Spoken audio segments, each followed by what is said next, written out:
Assalamualaikum warahmatullahi wabarakatuh. Perkenalkan kami dari kelompok 2 dengan anggota Najib, Iren, Calsa, Raka, Inaya, Vio, Panca, dan Angela. Dan saya MD Ramadan Dawan. Tujuan pembelajaran kali ini yaitu meneliti hubungan dinamis antara perusahaan multinasional dan negara bangsa dan mempertimbangkan basis budaya dan kelembagaan sistem nasional. Yang kedua, mempertimbangkan peran perusahaan multinasional (MNC) dalam proses globalisasi dan sebagai pusat analisis manajemen sumber daya manusia internasional atau IHRM. Yang ketiga, menentukan 4 tingkat analisis untuk memahami IHRM dan MNC, organisasi nasional, regional, dan global. Dan yang terakhir, memperkenalkan dan mengevaluasi secara kritis konsep globalisasi. Oke, selanjutnya ada ciri globalisasi kontemporer. Neoliberalisme, deregulasi sektor swasta, privatisasi sektor publik, pelemahan serikat pekerja, promosi perdagangan bebas global. Neoliberalisme adalah artinya pemerintah mengurangi atau menghilangkan aturan dan kontrol terhadap kegiatan ekonomi swasta. Tujuannya adalah untuk memberikan kebebasan lebih besar bagi perusahaan untuk beroperasi dan bersaing di pasar. Selanjutnya ada finansialisasi, dominasi sektor keuangan global, peningkatan spekulasi keuangan, lonjakan perdagangan mata uang global falas. Finansialisasi yaitu sektor keuangan atau perbankan, pasar modal, dan lain-lain menjadi semakin dominan dan berpengaruh dalam perekonomian global. Hal ini ditandai dengan peningkatan volume transaksi keuangan lintas batas negara dan munculnya lembaga-lembaga keuangan global yang kuat. Selanjutnya ada mobilitas tenaga kerja dan perubahan pasar kerja. Peningkatan migrasi internasional untuk pekerjaan, tren feminisasi tenaga kerja, ketidakstabilan sistem ketenaga kerjaan. Ini merupakan semakin banyak orang yang berpindah dari satu negara ke negara lain untuk mencari pekerjaan yang lebih baik. Hal ini didorong oleh perbedaan upah, kesempatan kerja, dan kondisi ekonomi antar negaranya. Ciri globalisasi kontemporer. Yang pertama ada neoliberalisme, deregulasi sektor swasta, privatisasi sektor publik, pelemahan serikat pekerja, promosi perdagangan bebas global. Yang kedua ada finansialisasi, dominasi sektor keuangan global, peningkatan spekulasi keuangan, lonjakan perdagangan mata uang global atau falas. Yang ketiga ada mobilitas tenaga kerja dan perubahan pasar kerja, peningkatan migrasi internasional untuk pekerjaan, tren feminisasi tenaga kerja, ketidakstabilan sistem ketenaga kerjaan. Adapun dampak globalisasi pada ketenaga kerjaan yaitu peningkatan persaingan, outsourcing dan relokasi, dan pekerjaan yang tidak pasti. Selanjutnya ada sifat globalisasi kontemporer.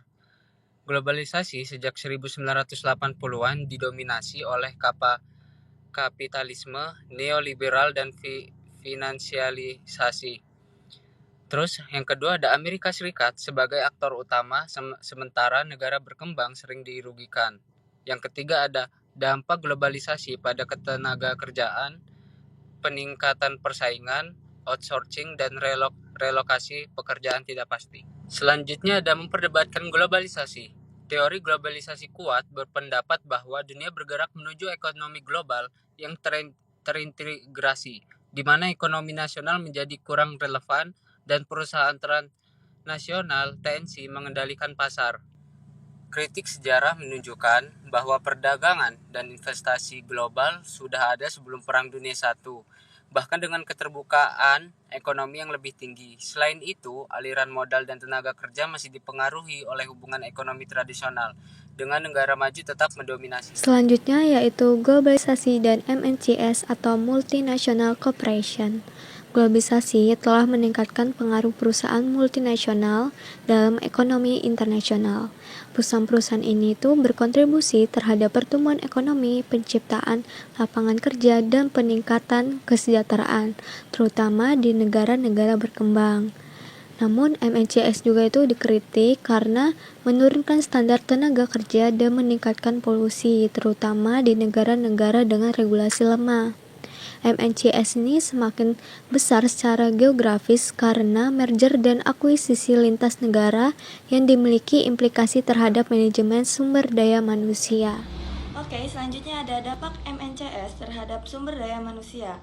Yang pertama ada munculnya manajer internasional yang fleksibel dengan keterampilan lintas budaya, di mana menunjukkan bahwa perusahaan multinasional atau MNCS mendorong lahirnya manajer yang mampu beradaptasi dengan berbagai budaya di dunia kerja global.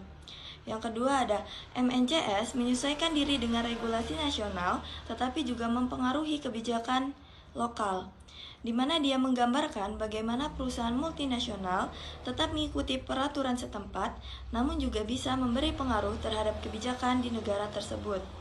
Dan yang terakhir ada mengintegrasikan operasi di berbagai negara dengan budaya dan regulasi yang berbeda. Ini menunjukkan bahwa MNCS harus mampu menyesuaikan operasional mereka dengan aturan dan kebiasaan yang berada di setiap negara.